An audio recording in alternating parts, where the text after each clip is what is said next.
Gloria Steinem, what happened to feminism? I mean, of course, there are still plenty of people who call themselves feminists, but was there a pause, or was there actually a failure that led, in a sense, to still having to come to this reckoning today? No, this is part of a huge and growing movement that has always been global, but now is much more visibly so. I don't think anyone who has watched your very good reports this evening can fail to understand that the women's movement is still necessary, more alive than ever. Every public opinion poll in my country, in your country, shows that. But of course, we're attempting to cure a basic problem, which is the desire of various patriarchal systems to control, often with violence, women as the means of reproduction, and therefore to control reproduction.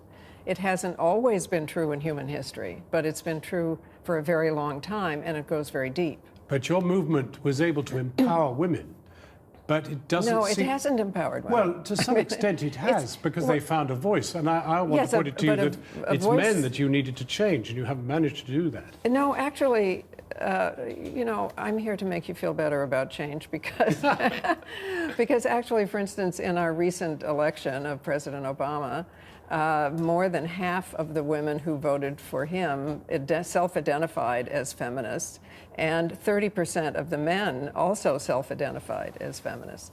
So, Equality Now, which is a great global human rights, women's rights organization, is supported by both women and men.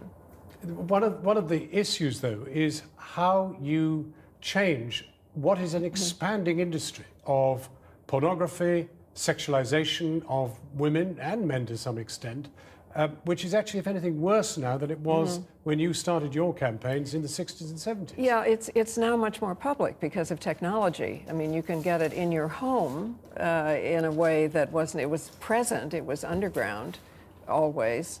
And we, I think, have successfully made the distinction between rape and sex. We understand that rape is about violence, not about sex. We have not successfully explained that pornography is not erotica. Porne means female slavery. It's about domination. And erotica, which is about mutual choice, love, pleasure, sexuality, is quite different.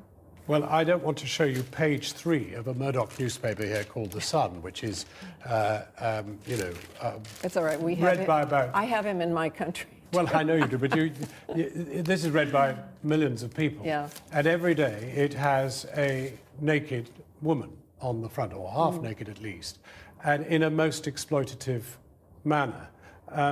It's not pornography, but it is exploitation. What do you say to that? It's unequal. I mean, if there were a naked man, it would at least be equal, So it wouldn't be very interesting either to men or women, would it? Yes, of course it would. Please. I mean, if we're all human, or it would be equally uninteresting or interesting, I don't know. Well, then do not object to page 3. But the problem is that women's bodies are treated as ornaments, not instruments.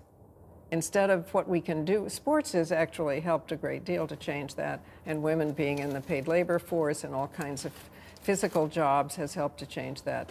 But the ornament idea, that's all women's bodies are, is part of the problem. And they're always women's bodies of reproductive age. It comes back to trying to control reproduction.